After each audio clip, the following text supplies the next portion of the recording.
Yeah, to every African American watching this video, to all the African Americans, wherever you are, you guys are going too far. You guys should stop the concerts and stop the disrespect. You are disrespecting the Ghanaian president and you are giving to Africa in general. And you guys shouldn't let us come for you guys. We don't care about your America or your African America or wherever you are. We don't give a damn. We know what most of you are going through there. Most of you are homeless and jobless. We know. What the Ghana president went to do, if you guys wanted to do it, nobody stopped you from going to do it. And you know you could never do anything as such. You guys are going to where? Before somebody seeks for a reparation, do you know the power that has to be behind that person? Or do you think you guys could have gone and seek for something? Did somebody stop you guys? And then you want to use this. We don't blame you guys. We blame these politicians. We blame them for giving citizenship and year of return. And if they don't come, no money. They shouldn't come. We have money here. Do you know what we have in Africa here? Don't come with your tourism. Don't come with your money. You are coming. Don't come. Don't come. If you won't come to Africa as an African American, don't come. Don't use this as an opportunity and we come to Africa and we buy land and we buy house and they thievery, they are thieves, they are this. No, from today, no, you all shouldn't come. The disrespect is too much. If you guys want to go and seek for reparation, go and seek for your reparation. What is your problems? And you are disrespecting the continent, disrespecting the Ghanaian president, and you want us to be quiet. We don't want to come for you guys like we said. Yeah, go back, do your jobs. Go back, do your jobs. Just shut up. We are better than you guys who. Now we are fixing. So the Ghanaian president is trying to garner reparations based off the history of the transatlantic slave trade, trying to say that his people or Africans were taken from their home and brought over to America to experience atrocities and terrorism and what have you. We all know the story and stuff like that. The thing is, as an American man, I'm going to tell you right now, the majority of the people that were put in bondage here on this land were from North America.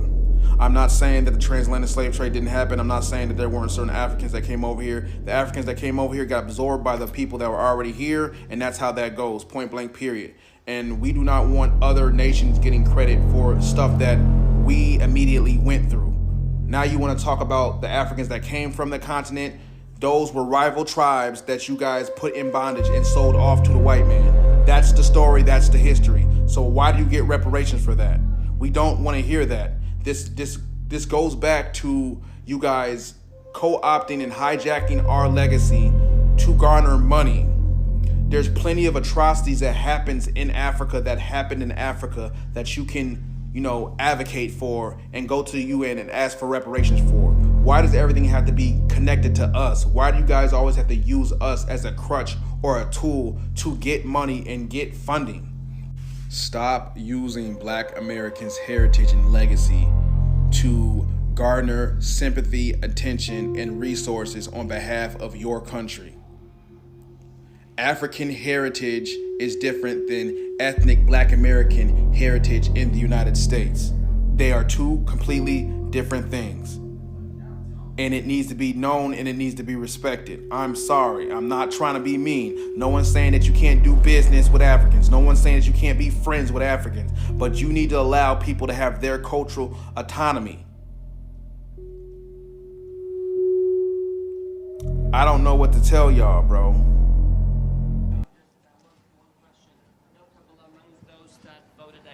The resolution was the United States.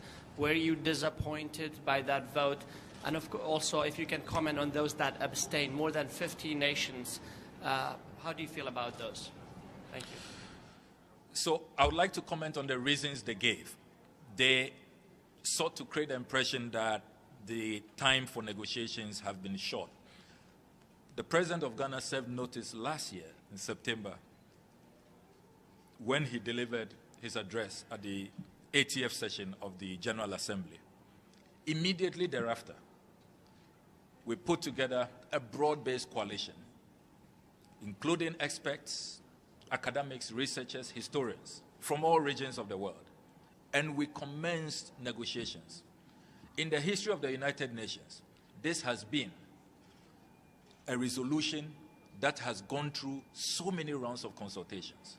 And even the duration for this consultation, each consultation, the standard practice at the UN is that it takes 1.5 hours. We allocated 3 hours, twice the time, and had multiple rounds of negotiations.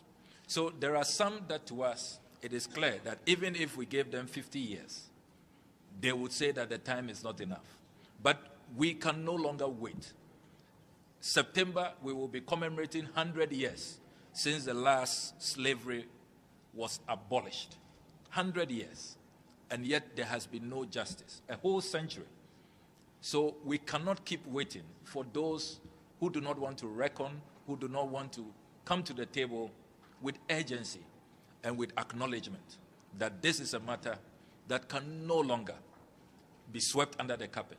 So we disagree with the notion that there was no time for negotiations. Secondly, the claim they have made that we are seeking to create a hierarchy of crimes. We have stated clearly that it is not about hierarchy. We are only speaking to a historical fact. Never in the history of mankind have we had such a systemic crime. We took over 3 centuries, more than 300 years, with its consequences still lingering unto this day, manifesting in racism, in structural inequality.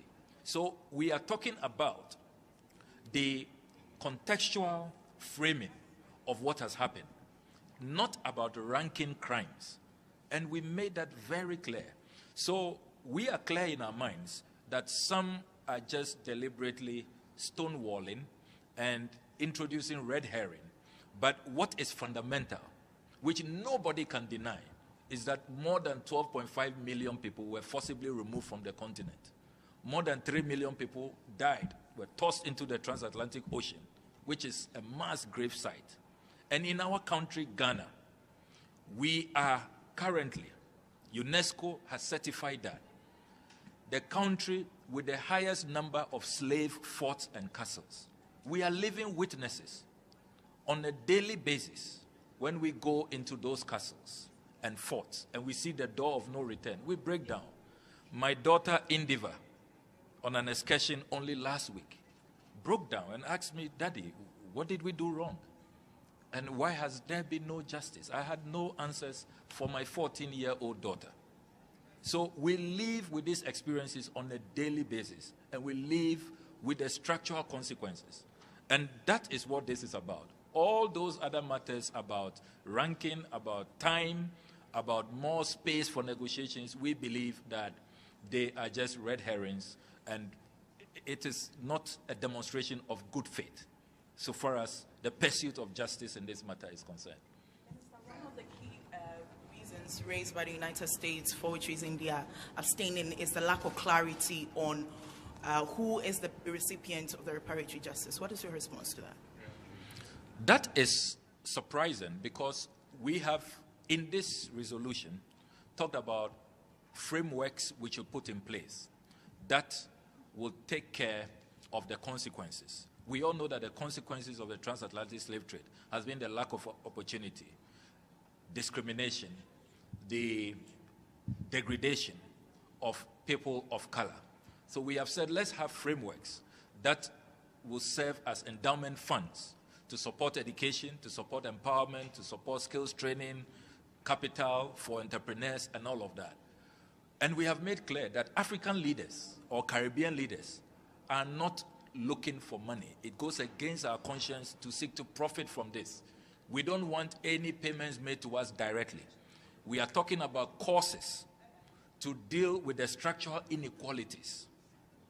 And we are also talking about the return of artifacts to the continent. It's all in the resolution. There are thousands of artifacts from Egypt all the way to the Ashanti Kingdom in Ghana. Those artifacts should not be returned on piecemeal as and when those who are in custody of those artifacts are in a good mood. So we have outlined what must be done and to whom these redress should be addressed to. So again, it is totally wrong for a claim to be made that there is no clarity about who benefits from reparatory justice. Okay. Congratulations on Thank the you. overwhelming victory in the General Assembly. I know you're busy, so I'll make it quick. What message does this resolution, this draft that has now been adopted, send to other people outside Africa right now that are fighting for reparatory justice? This resolution sends a very clear message that the international community would no longer tolerate impunity, that the international community stands for justice, that the international community and our multilateral system we have erected, no matter how long it takes, the day of reckoning will come. And so all of us as leaders should be mindful of our actions and our policies, that once we violate the rights of others, once we engage in impunity, in acts of injustice, the day of reckoning will come. To me, that is a very, very profound message that the UN is sending to the world today. Let me take the last one. Stefan Wakara, in New York. Did you have, in this process, did you have any contact with African American leaders here in this country, especially in Congress? Did you have any contact? Yes, we did. I personally met with the Congressional Black Caucus. I met with the NAACP. I met with the NAN of which is led by Reverend Al Sharpton, and I am delighted to note that following our meetings, they all publicly endorsed this draft resolution. The Congressional Black Caucus actually wrote to the U.S. ambassador here to make sure that he votes in favor of this resolution. I'm sure he's really in trouble with the Congressional Black Caucus, 62 congressmen who urged him to vote positively, and he's defied them. I don't want to be in his shoes today. There was also a statement of endorsement yesterday from NAACP, and I also note that a lot of black members of parliament, particularly in the House of Commons, the MP Belle Ribeiro, she has also done a phenomenal job in mobilizing the House of Commons in support of this resolution. So we've had a very broad-based coalition, and we thank them very much for the support, the pressure that they all brought to bear. That is what has culminated in this victory. So it's a collective victory, and collectively we must all take credit for this victory. Thank you very much. Thank you. Thank you. We'll have more opportunities to interact. Thank you. Have a great day.